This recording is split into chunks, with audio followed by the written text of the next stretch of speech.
ஞானப்பழத்தை பெறும் விநாயகர். சிவபுராணம். பார்வதி தேவி கணபதியிடம், எப்படி குமரா, உன்னால் மட்டும் இந்த உலகத்தை எங்கும் செல்லாமல் வலம் வர முடிந்தது என்று கேட்டார்.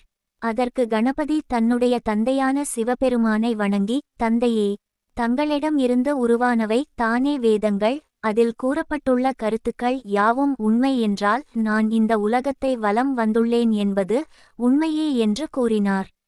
இந்த உலகத்தை வலம் சென்று கனியை பெற வேண்டும் என்று எண்ணிய கந்தன் கூடுமானவரையில் தனது வேகத்தை அதிகரித்து கொண்டே சென்றார். பின்னால் தம்முடைய தமையன் கணபதி இன்னும் வரவில்லையே என எண்ணினார். ஆனாலும் நிதானம் கொள்ளாமல் வேகத்தை அதிகப்படுத்தினார். இங்கு கைலாய மலையிலோ கணபதி சிவபெருமானிடம் ஒருவர் தன்னை ஈன்றெடுத்த தாயையும் தந்தையையும் பூஜித்து அவர்களை வலம் வந்து வணங்கினால் இந்த உலகை வலம் வந்த பயனை அடைவார்கள் என்று வேதங்கள் உரைக்கின்றன என்று கூறினார். மேலும் ஒருவர் எங்கும் செல்லாமல் தீர்த்த யாத்திரை பயணம் மேற்கொண்டு புண்ணிய நதிகளில் நீராடிய பலனை தன்னுடைய வீட்டில் இருக்கும் தாய் தந்தையரை பூஜிப்பதாலும் அவர்களுடைய பாதங்களை அலம்பி அந்த தீர்த்தத்தை தலையில் தெளித்து கொள்வதாலும் புனித நதியான கங்கை நதிக்கரையின் தீர்த்தத்திற்கு இணையாகும் என்று வேதங்கள் யாவும் உரைக்கின்றன. வேதங்கள் என்பது தங்களின் திருமுகத்தில் இருந்து தோன்றியவை. வேதங்களின் பிறப்பிடமாக உள்ள தங்களையும் என்னை ஈன்ற என் தாயையும் வலம் வந்தாலே இந்த உலகத்தை வலம் வந்ததற்கு ஈடாகாது எனில் வேதங்களில் கூறப்பட்டுள்ள கருத்துக்கள் யாவும் உண்மை இல்லாமல் பொய்யாகுமா என்று தன் தந்தையிடம் கேட்டார் கணபதி. கணபதியின் சாதுரியமான உரையாடல்களை கண்ட பார்வதி தேவி அவரை அரவணைத்து மிகவும் மகிழ்ந்தார். அங்கு சூழ்ந்து இருந்த சிவகணங்கள், நந்தி தேவர் மற்றும் நாரதர் ஆகிய அனைவரும் கணபதியின் அறிவுத்திறனை கண்டு வியந்தனர். சிவபெருமானோ, நீ கூறிய அனைத்தும் மெய்தான். யார் ஒருவர் தன்னுடைய பெற்றோர்களை வணங்கி பாதுகாத்து வருகிறார்களோ அவருக்கு இந்த உலகத்தை சுற்றிய பலன் கிடைக்கும் என்று கூறினார். ஆகவே உன்னுடைய மதியால் இந்த உலகை வலம் வந்து போட்டியில் நீயே வெற்றி பெற்றாய் என்று கூறினார்.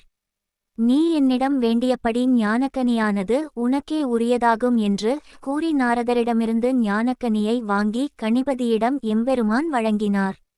போட்டியானது நிறைவு பெற்றது என அங்கு சூழ்ந்திருந்த அனைவரும் எண்ணினார்கள். இந்த உலகத்தை தன்னுடைய அண்ணனை விட முதலில் வலம் வந்துள்ளதாக எண்ணி வெற்றியின் மகிழ்ச்சியில் கைலாயத்திற்கு குமரன் வந்தார். அப்பொழுது கைலாய மலையில் இருந்து திரிலோக சஞ்சாரியான நாரதர் அவருடைய கரங்களில் அந்த ஞானக்கனி எதுவும் இல்லாமல் வருவதைக் கண்டார்.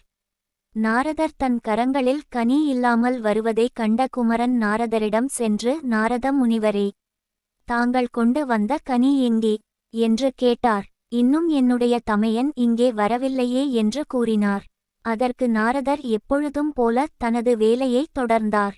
அதாவது, குமரா, உன்னுடைய தாய் தந்தை செய்தது முறையே அல்ல. ஏனெனில் உன்னை உலகத்தை வலம் வர சொல்லிவிட்டு உன்னுடைய தமையனுக்கு அக்கனியை கொடுத்து விட்டனர் என்று கூறினார்.